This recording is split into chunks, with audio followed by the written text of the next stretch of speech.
How to see Reels history on Facebook. Hey everyone, welcome back to the channel. In today's video, I'm going to show you how you can easily see your Reels history on Facebook. So without further ado, let's get started. So first thing first, open the Facebook app on your phone and make sure that you're logged into your account.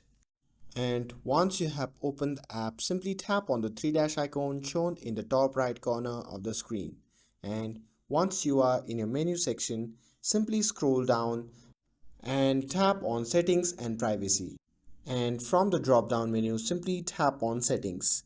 And once you are in the Settings section, simply scroll down and tap on Option Label Activity Log.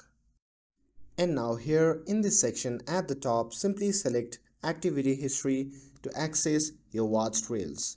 And now in this section, you can see the list of reels that you have watched before.